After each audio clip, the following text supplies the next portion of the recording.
Wisconsin Broadcasters Association Hall of Famer Bob Berry ruled Milwaukee's airwaves in the 60s and 70s. He spoke with countless musicians and celebrities over the years. Bob collected remarkable recordings of these encounters, which he's now sharing with the public. Here's Bob. Many of you, if you're from the Milwaukee area, will remember Reed Kailing when he was with Michael and the Messengers and the Destinations. His destination was way beyond the group.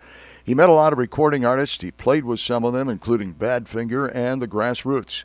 Reed was also the voice of Frank Hardy on the animated series The Hardy Boys and was in Beatlemania on Broadway. Some of his memorable encounters were with music legends like John Lennon, Ringo Starr, and Sir Paul McCartney. Reed wrote a song that he recorded with the Destinations. You may recall this catchy tune. Reed Kailing, welcome to the podcast. Well, hello, Robert. Hello, Bobby. Listening to a little of Hello Girl, so I got to ask you, that was with the Destinations, and was that a girl maybe you had a crush on at that time, or who was that girl? Yes, it was a high school sweetheart, and we broke up. Oh, how's that? Yes. We broke up, and I wrote Hello Girl. I wish I could see you more, do the things you did before as the verse. And yeah, I wrote a lot of songs about her name. As a matter of fact, I wrote a song called Colleen, which was favored on Art Roberts' Swinging Majority show, which the Destinations did. But yeah, that was about her. Then, after the Destinations, wow, things really started to happen for you. Well, yes, what happened was, I really have to interject, I did a 2-year thing. It was a 2-year deal with ABC TV and RCA Records called The Hardy Boys.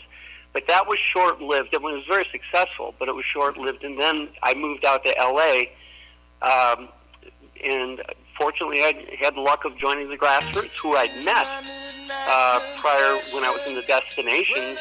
And but when I moved to L.A., that's how I got to know them. I said, oh, yeah, we did our show together. And I used to do their songs when I had the high school band with the Destination. So Rob Girl was pretty impressed with that. And Rob Girl, of course, he was the bass player and vocal.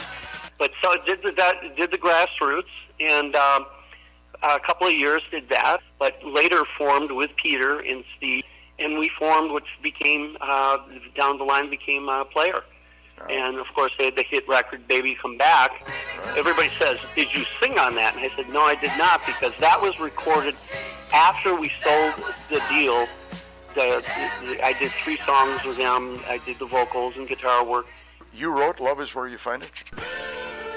I wrote with Peter. Peter and I started it, and J.C. Crowley came in and finished it. So it was the 3 of us. It was J.C. Crowley, and then Peter Beckett and Reed Kailing. Actually, I started, there's a riff in the song that's very strong. I don't know if you listen to the song, but it's a very strong riff. It's a good song. And I think it's solid. I like it. And we had it for a long time, and Peter said, we got to do something with that. So we're sitting in my dining room over here. We had this beautiful place over in Beverly Hills, the dining room had this ambience. It was almost like Pius's showers. Remember Pius High School? Yeah. We used to do vocal rehearsals in the showers because it was like this huge bathroom, man. And you'd sing, and it sounded like great. You didn't want to go on stage. So we were doing this song, ding, ding, ding, ding, ding, ding, like that, and all of a sudden the Bee Gees were, hot. So we started out with a falsetto. Like, I'm not going to do it over the phone, but we didn't pattern the song after Bee Gees, but it was kind of Bee Gees-ish, and but with a falsetto singing. So yeah, another thing came along for me, and that was called Beatlemania, which I went to New York. It was on Broadway, and I thought, man, I'd love to be on Broadway. And as a matter of fact, our friend, your friend and mine, Ringo Starr, I was at his attorney's house, and he heard about me doing it through his attorney, and we were there on a Sunday afternoon. He goes, well, Reed, you love Beatles songs, go do it. So I got a great recommendation to go do it. Yes. Can't get better than that. I looked at him, I said, you don't think be offended? He said, oh, no, it sounds like a giggle. Well, it turned out to be kind of a nightmare down the line, but it was a great thing to do. You mentioned Ringo, but what was your relationship with John Lennon? I mean, I know you met him, and also Paul McCartney. How did that come about? We first met each other. He bumped into me with a cigarette, and he burned my arm. I mean, it was really weird. I turned around to make a turn. I was walking the grounds, and he bumped right into me. And it was prior to Ronnie telling him they'd meet us over at this little tent, and that's where we'd meet. But it was like, but we had a great talk. He was just very open, and he introduced me to Linder. But yeah, David Essex said, yeah, if he introduces you to Linda or Linder, then you know you're in. So I felt like right away when he introduced me, oh, this is my wife Linder, and I just went, hi Linder. And then what happened later on, Bob, is a great story. The party was high-end security. And you got to the Harold Lloyd Estate, and you got there in a white, your limousine, but then you were transferred after checking your ID, your license. I mean, they put you through it. Then you went to those old airport, remember those old airport multiple-seat limousines, those real elongated ones? Yeah. They're no longer in service, and you went up there to the long and winding road up to the top where the estate was, and it was all lit up, and they had Chicago playing a set of songs. They had everybody there, but all the bartenders, Bob, were like security guards. And if you weren't wearing white, part of your invitation was you had to wear all white. It was like a Gatsby's party, all white. And Harry Nilsson got in, and he was half-baked, and he got in, and he was wearing a brown suit. And I'll never forget this. And what Harry Nilsson would do, he had these $50 bills, but he'd fold them up like origami into these little squares. And when he would go through office buildings and secretaries, he'd throw, $50 thing down to them. And it was this little unfolded up thing, very neatly done. It was about the size of a $50. But he couldn't get a drink, so he's throwing these 50s at the bartenders.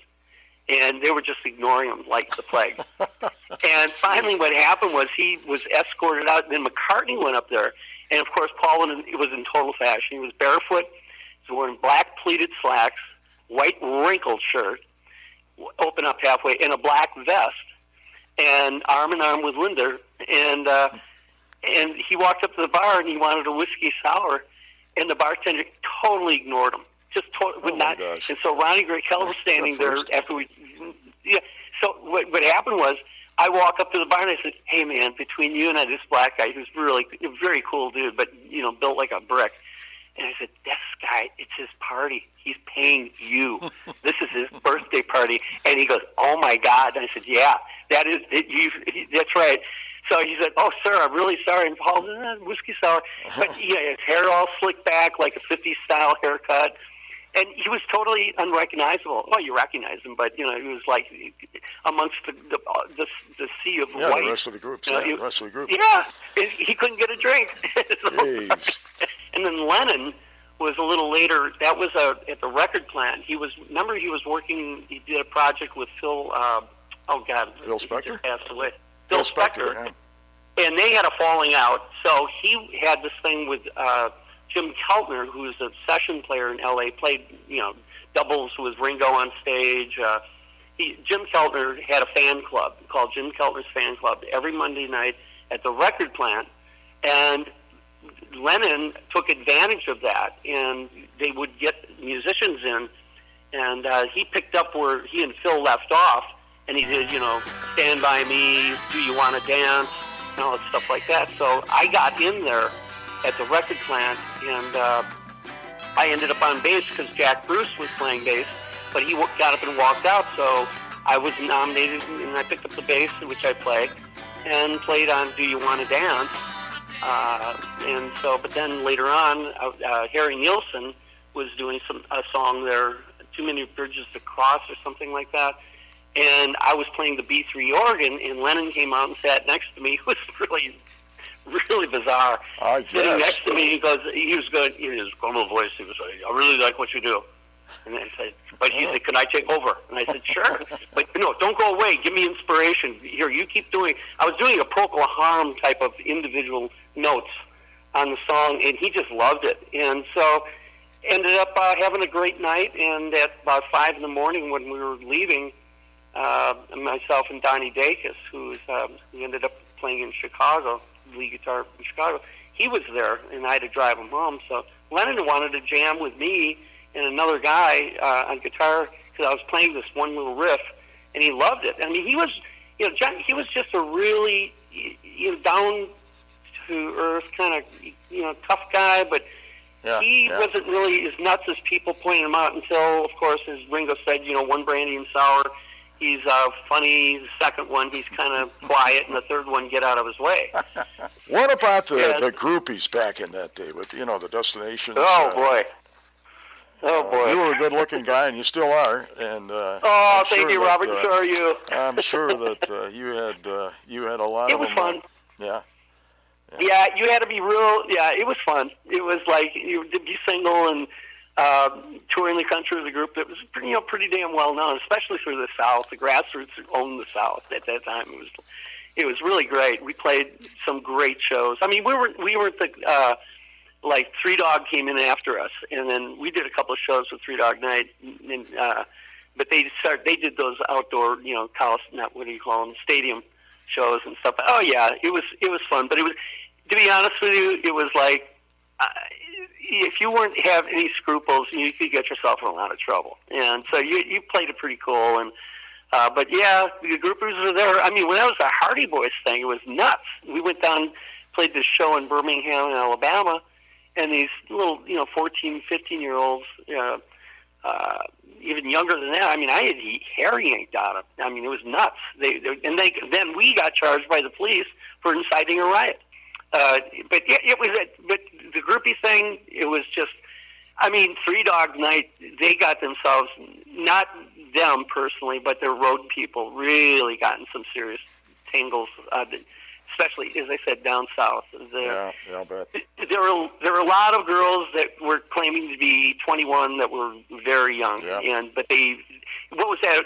Yeah, there was the movie that there was a guy that got arrested because it was about the boxer that Robert De Niro did anyway, and he got into kind of trouble because these underage girls, and they're fearless down south. I mean, but all in all, to be honest, there were so many great fans that were just really down home, really the real deal. But then you got your, back then it was like open game. It was a whole totally different time. And then of course our social diseases got pretty ugly, and so people pretty much cut their ties. But nobody got hurt. Nobody got hurt. Some that were so wild that I just walked out. I was afraid. Yeah. Oh yeah. Yeah. No. That. Oh yeah. I mean, that's the other extreme I'm talking about. There were just some were I'm not going to sound like I was a party guy. I really wasn't. It was like you did the show pretty much. You went and did the party thing with the promoters. You get in at 2 a.m. You had to be up at 7, 8 o'clock. There was not a whole lot of time for anything going on. But what was the most interesting time of your life? What's amazing? Probably for me, it was.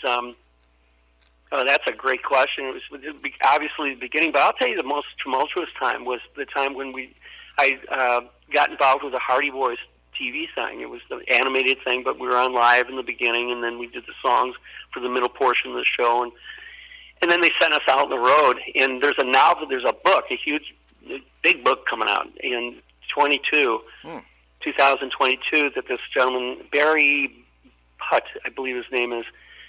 He's doing an extensive book on the Hardy Boys, the whole thing from the F.W. book series, F.W. Dixon, hard to say for me. And but the most interesting time was in that band and what I experienced of the prejudice in 1969 in this country. We went down south. It was nasty. Let's put it that way. I never experienced. We had a black drummer, Bob Crowder, who unfortunately now is deceased. But Bob Crowder. I mean, we got locked out of restaurants. We were threatened physically. We were locked out of restaurants. We wouldn't get food. Wow. It was ugly. It was ugly, Bob. So that was my eye-opening experience to see how I've worked with Della Reese, and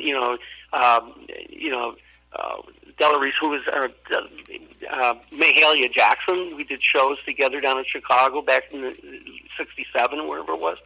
That was, remember all the riots going on there? Oh yeah. And but you know, it was these. I never experienced anything like it. We were in Nashville. We were going through Nashville. We were going by car. We wanted to sightsee, and we were going to Nashville. We drove pretty much until we dropped, and we were going to get something to eat towards the end of the day. They put a post like a broomstick thing handle in these doors, so we couldn't open the door. No N-word loud in here. Wow. I mean, it was ugly, but that was like my first experience really outside of the local band thing, and end up with that. It was eye opening. That was just eye opening. I do remember somebody telling me that at the Battle of the Bands thing, you guys are really looking good to win because Bob Berry thought you were all great showmen. Yeah. Well, you guys were. So that was well, thank you. And then I've got one of those albums, the Sentinel Live albums. Yeah. Sounds awful. I still have. But I got one. Do you got one? Yeah. I couldn't believe it. I lost mine, and a record guy over here in Thiensville, Rocky. He said, "You got one." Oh yeah, Rocky. Yeah. You know Rocky. Yeah, I know. So Rocky says, "Yeah, you know what those things are worth now?" And he told me. He said, "I'll pay you $300 for it." Really? Yeah, they're worth a lot of money. Wow. And that was like 4 or 5 years ago. Oh, he wants old Destinations, 8x10s. He wants all that stuff. I've got a stack of stuff in the basement. I mean, I've got stuff all over the place that I'm still going, kind of going through. But oh yeah, it's worth probably a little bit more now. That was like 5 years ago. So what was the song What was the song you sang at the Battle of the Bands? We did the Stones version of "It's All Right" and a pumped up version of "Monkey Time." It was great talking with you again, and let's go back to the Winter Garden Theater in New York in 1977. Reed Kailing on stage doing Beatlemania and Lady Madonna.